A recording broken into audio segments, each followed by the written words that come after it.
The United Arab Emirates, OPEC's third largest oil producer, has left the world's most successful cartel. OPEC was founded in 1960 by Iran, Iraq, Kuwait, Saudi Arabia, and Venezuela. The UAE joined in 1967. The organization works by agreeing to limit oil output to keep prices high. It's historically been successful at increasing the relative power of oil-producing states in the global south vis-a-vis the developed states in the global north. In recent years, though, its power has waned, and the exit of the UAE could prove fatal. So why have the Emiratis done it? Why have they left OPEC? Javier Blas is a must-follow on energy and geopolitics. This was his take in Bloomberg today. It's the timing of this week's announcement in the middle of the Iran war may prompt observers to link it to the military conflict. Sure, the UAE has been shocked by the Iranian attacks, the closure of the Strait of Hormuz, and the ambivalent response from some of its neighbors, particularly Kuwait and Oman. But its move to quit OPEC has little to do with the Islamic Republic. The exit road started in Riyadh with a detour in Texas. With US oil and natural gas production surging on the back of its shale revolution, Abu Dhabi and Riyadh have fought a cold war over the cartel's direction for nearly a decade. To summarize, the UAE wanted to produce more, even at the risk of lower prices. The Saudis, allied with Russia, wanted to keep oil as close to $100 a barrel as possible, even if that meant the group had to curb output, keeping barrels as spare capacity. So the argument from Javier Blas, who is a sort of energy analyst, he's saying this is because the UAE want to basically produce more oil than they're allowed to do within OPEC. And I mean, lots of people have made the analysis that the UAE, their oil is actually very cheap to extract, meaning that they can increase production if they want. The Saudi Arabians, slightly more conservative on this front, they want to produce slightly less and keep prices a little bit higher. The UAE basically defecting to make more money. The UAE themselves also have tried to downplay any political element to their decision. So they're also saying this is, about the economics. This was their energy minister speaking on CNN. This is not a political decision. This is a pure policy position, and repositioning us to be in front of the world, taking the right decision at the speed that we aspire for.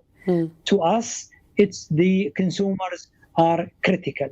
To us, we need to attain to these countries who entrusted us to build the refineries based on our crude. And our crude today, Marban, is one of the cleanest, if not the cleanest crude on earth. What I'm saying is, when he says it's about the consumers, it's not really about the consumers, it's about the profits. He's saying, well, this is a gift to our consumers, essentially. We're going to increase production as a reward to our consumers for being so loyal. The UAE have invested lots in sort of their oil infrastructure over the past years, and he's saying that, these countries that invested in us, they're going to get the oil back. It's obviously not sort of an act of kindness on their part. They want to make more money by selling more oil. That was the UAE oil minister saying they wanted to increase production to benefit customers. The interesting bit about this, though, is that the decision is yet to provide any relief to oil importing nations. So oil today has gone above $117 a barrel for the first time this month. So that's the opposite of what you'd expect. If you've got a country saying, we're leaving OPEC because we want to produce more oil, even if that reduces the price, because obviously they're making a profit on each barrel, even if the price falls a little bit, you would expect that to sort of lead the oil market or oil traders to say, okay, well then presumably the price of oil is going to fall. Instead, the price of oil has gone up. Barry, is OPEC just irrelevant? If you've got the third largest producer in OPEC saying, we're leaving, we're not going to follow the policy of OPEC, which is to limit production. We're going to produce as much as we want, flooding the market to some degree because they want the profits now, not in the future. But the oil price hasn't moved. Is OPEC dead? I don't think so. And I don't think it's irrelevant. As you said, its power has waned slightly in recent years, but, there have been years where OPEC has been producing as high as, I think, 59% of the world's oil output. UAE leaving is big. It's really big. there are only two countries in OPEC really that maintain a sort of a surplus oil supply, right? One of those is UAE and the other one is Saudi Arabia. It's definitely going to weaken OPEC, but it's also going to weaken Saudi Arabia significantly because Saudi Arabia is the linchpin of OPEC and Saudi Arabia draws a lot of power from OPEC. And Saudi Arabia, through the power of OPEC, effectively regulates global oil prices. And the UAE coming out of the group with its own surplus supply and its stated position that it's going to go into maximum production is going to weaken OPEC and it is going to weaken Saudi Arabia. But there have been a lot of analysts today who've come out and said, let's not overstate this. OPEC's not going to break up. It's not in any immediate danger of breaking up. It was interesting what that Bloomberg columnist said about this not necessarily being tied to the Straits of Iran and also being about this sort of 10-year struggle between the UAE and Saudi. I think that's correct. But I do think that there is a sense that the US-Israeli war in Iran is sort of shaking up global institutions and weakening them. And Trump, we've seen weaken NATO. We've now seen UAE pull out of OPEC. And there was even reporting today that UAE might be thinking about pulling out of the Arab League, which would be huge. So the UAE energy minister saying it's not political is completely disingenuous. So in terms of what it means for the global economy, it could be good. Really, according to the experts, this could be really good. You're right. There hasn't been an immediate impact, which you would expect even with the signal that the UAE will do this. Obviously, it can't change things overnight because the Strait of Hormuz is still closed. But when and if the Strait of Hormuz reopens and UAE ramps up its production, then you will see oil prices drop. And you might even see a price war developing. That's going to be good for the global economy. And it is going to be good for consumers around the world because we will see gas prices drop. We will see food prices drop. We will see prices of other goods drop. But I think there's another key thing here. This is about geopolitics as well. So, Saudi and UAE were once incredibly close allies. And we've seen them drift apart in recent years and become serious regional rivals. That's over influence. It's about oil, as the analyst said. It's also about, attracting talent, attracting investment as they try and actually diversify their economies away from their reliance on gas and oil. And, you've seen the UAE become a much more ambitious actor on the international stage. We've seen them extend their influence across the Middle East, but also extend their influence into Africa, into East Africa, into the Horn of Africa. I think our audience probably knows that the UAE is a key supporter of the Rapid Support Forces paramilitary group in Sudan that's currently fighting a war against the military-led government there.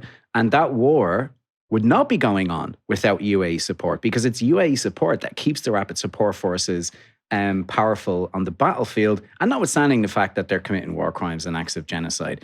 But that, I think, the fact that their fingers are even in there just proves the ambitions that they have. And so there's a huge political element to this. There's a huge element to weaken Saudi Arabia to this. And also, this is a bit of a win for Donald Trump. Donald Trump will be really happy about this because just to remind our audience, the US is obviously not an OPEC country. And Trump has long accused OPEC of being, of exploiting the US. Because he wants cheaper oil. Because, yeah, exactly. To lower inflation. And I think there was a UN speech in 2017, 2018 in which he went on a tirade against OPEC. And then the other thing is, he has talked about how we give military support to these Gulf countries. Saudi Arabia is reliant on us for its security, and yet it tries to screw us over on oil prices. So for the UAE, with this move, they've managed to weaken the Saudis, and they've also managed to give a little gift to Donald Trump. So geopolitically, it's quite smart for them. So it's good for the UAE, it's bad for Saudi Arabia, it's good for the global economy, potentially, and it's good for Donald Trump. It's very significant. Yeah. No, I mean, people might say it's bad for the climate if you're producing more oil and the price goes down. I think that's probably undoubtedly true. To put a positive spin on it, though, so as I've said at the start of the show, as I'll probably keep saying over and over again, I've just come back from China, and they're all driving electric cars. You can't hear the streets. There's almost sort of silence in Shanghai because everyone is driving an electric vehicle.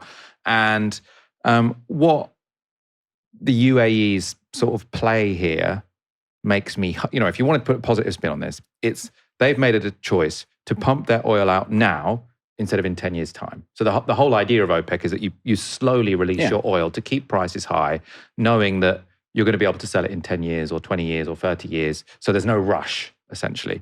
If the UAE have made the judgment that actually maybe demand for oil is now going to sort of be on a never-ending decline because of electrification, maybe they've said, well, we've got to sell it now. It's now or never. And if that's the decision they've made, that's that would be a positive. That would suggest a positive future. That's very charitable that you think they might have done that deliberately.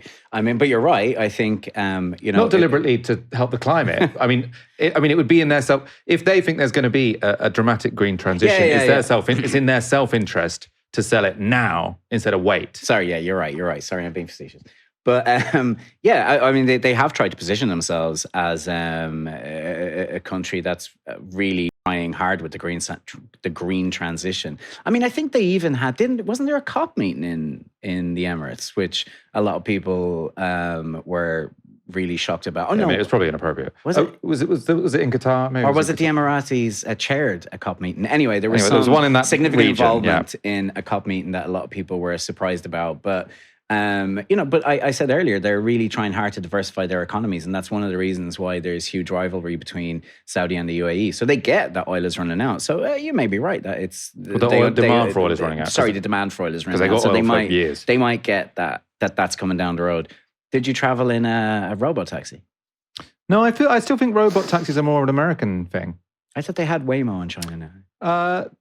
I mean, I didn't. I went in Didi, which is just their version of Uber, which is very, very cheap. Which obviously, you don't want to be the Western tourist that says, "Oh, it's so cheap," because all that means is that the drivers aren't getting paid very much. But I mean, that would maybe mean why they don't have the robot taxis yet, because the labor's still cheap. But I associate robot taxis with San Francisco. But I imagine they do have them in China as well. But no one was calling them. Everyone calls it Didi, which is the same as an Uber.